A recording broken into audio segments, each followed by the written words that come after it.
think it's very good that a question about fairs and money and their relationship to art is raised. This is a very fundamental question about what the use of art is, why we have it, why in this country we very recently signed up to pretending to like it. Are we going to go on spouting ignorantly and clapping because of the sort of social climbing values that Matthew and his magazine and Fair stand for?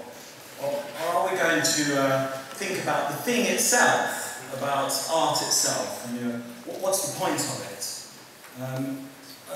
Long ago in this country, we didn't have anything to do with it really. We laughed at it and we sneered at it, and it really was the domain of the wealthy.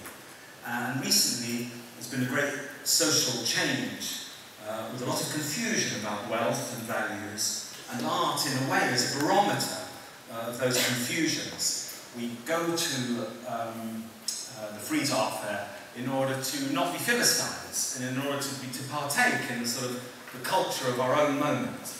And we realise, because of many signals that we receive through the media, through chat, through the ether, that it would be ignorant to put down the appalling drivel that art gallery people spout at you when you ask them about their awful art in Frieze Art Fair. The illiterate nonsense that they speak. And we have to say, oh yes, well, that probably is very good. But wasn't there a time when art had sort of something serious to say and was connected to something fundamental in our being, and wasn't sort of wholly identified with consumerism, as it is at the Frieze Art Fair, and which Matthew sort of invented, and was so lamely defended just now. What is fabulous about the Frieze Art Fair is the first 10 minutes of utter stimulation. You go around and see a lot of new hot stuff. The stuff that is striving to be like the latest successful financial model. After 10 minutes of that mixture of joy and unpleasant stimulation, one feels a bit sort of depressed, followed by a sadness and a real sort of empty feeling. But what the fair is very good at providing is a lot of sort of outreach programs that compensate for the affair's essential horribleness. There's things like what Matthew just described, various installations and discussions and chats, where somebody will get up and intellectualise, or do something a bit off the consumerist mainstream track. And there we have the real problem of the matter. The very question, art fairs are more about money than art. The answer is built into the proposal. A fair is a fair. It's by definition is about trade and money. So that at a fair, art somehow is connected to the thing that is most weak about it, and that is the fact that it has to sell. What is most strong about it is found elsewhere, in other contexts. The art gallery or the museum, or reading a book about art, or if you're lucky enough to make a visit to an artist's studio. Of course, an art fair is one of the ways in which people encounter art.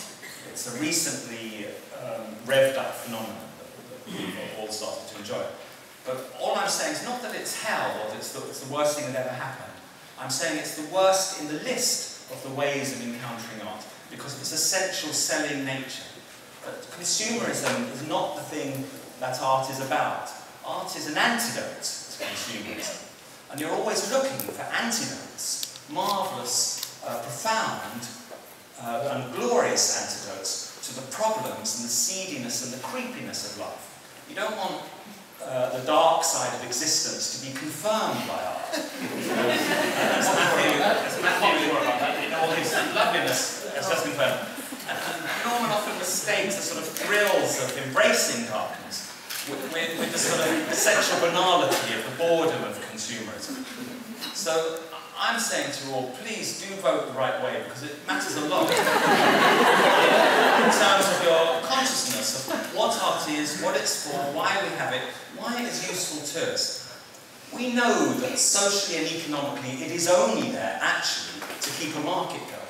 But in terms of philosophy and spirit and what it feels like to be alive and the short time we have on Earth. It's there for very different reasons. And so we want to really applaud the things that art can do that are absolutely nothing to do with fairs. And we do not want to celebrate the nonsense and sleazy sadness that my unfortunately deluded colleagues on the wrong side